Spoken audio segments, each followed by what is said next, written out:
In July 2022, a 2-year farmer extension and engagement project began to build on the growing awareness of both the challenges and opportunities for regenerative agriculture across the sheep and beef sectors. Hawke's Bay Group Horizon Farming are taking part in the project, supported by MPI's SFFF fund, along with industry partner Atkins Ranch. We met up with Managing Director Stuart Ellingham at Long Range Station. Horizon Farming today is give or take about 10,000 hectares. There's a mixture of leased land and owned land, and there's 8 properties from Woodville in the south right up to Ocean Beach in the north. And those 8 properties actually have 7 managers that report to me, and I report to our board. We had, I think it was 2, maybe 4 farms on the original pilot, 23 pilot farms that Atkins implemented the Savory Institute land to market program on.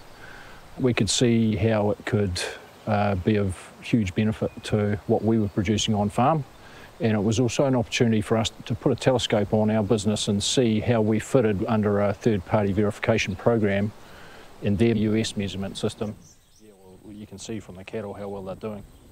The thing I really like about the program is it's an outcome-based program, so they're measuring outcomes, they're not measuring or prescribing inputs.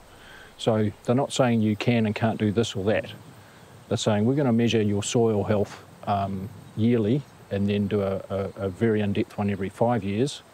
And we're going to tell you, under our measurement system, whether your farm qualifies as a regenerative farm or not. In other words, you are improving this farm over time. That was quite appealing, because most farmers in New Zealand actually think that they are improving their land, but they don't know because they can't measure it.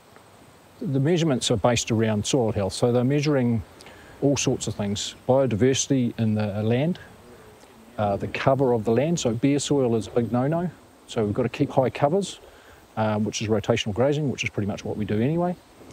They're measuring a lot around water, and that's water, the capacity of the soil to actually absorb water.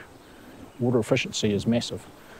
And the whole Savory Institute regenerative program actually was born out of desertification of land and the need to stop that. The Savory Institute has a whole lot of hubs around the world, and they have what they call master verifiers in the hubs. We have one in New Zealand who basically has a business that comes around and does all the measurements independently.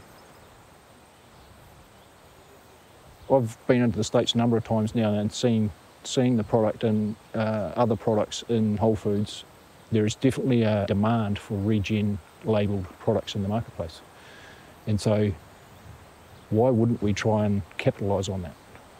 It's a no-brainer to me. It's improved again this year, so we're wrapped with that. Just look at the organic matter content there. Yeah. It's pretty impressive. Yeah, Atkins Ranch is an export-focused land producer group supplying several retailers in the United States. It aims to have around 120 farms participating by the end of 2023. We sell into what I'd call the natural retail sector. So we're targeting premium brands where we supply them with premium lamb at a premium value. And the consumer actually wants a product that they can trust. So verifying the label claims that we make is extremely important. What we're seeing in the US market in particular is that grass-fed and antibiotic-free are becoming things that are almost mainstream now.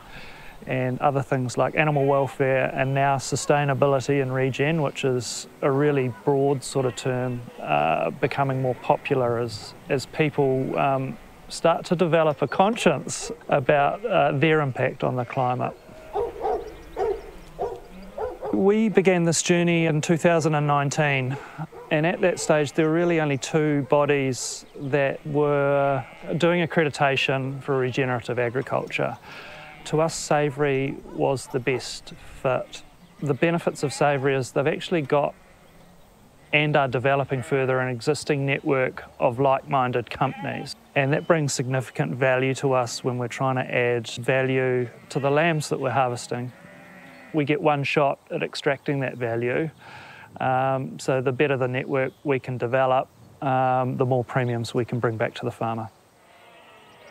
After our initial pilot of 23 farms for 2 years, we identified that there was a need to engage our farmers a bit better on what regenerative actually means and the implications that they have on farm. So the SFFF funding is really aimed at bringing farmers on the journey better rather than just chucking an auditor out on a farm and saying you must do these things. So regenerative ag to a lot of our suppliers is a reasonably scary thing to do. It's not a guy turning up in a hemp suit and socks and sandals telling them to farm holistically. It's actually about collecting measurements and proving that what they're doing on the farm is actually having a positive impact on the environment. So in the background is a 17 hectare QE2 block that we've recently fenced off with the help of QE2 and the Hawke's Bay Regional Council.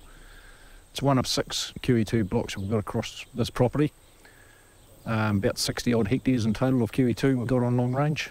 Protecting these native blocks of trees and shrubs is part of our holistic management of the land that we're farming. When you start talking about holistic management, farmers feel threatened.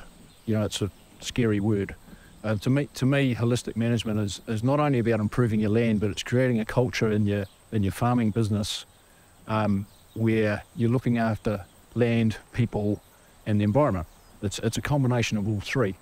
So holistic management is developing people within your business and teaching them about why you're doing what you're doing, so that they get buy-in, and everyone wins.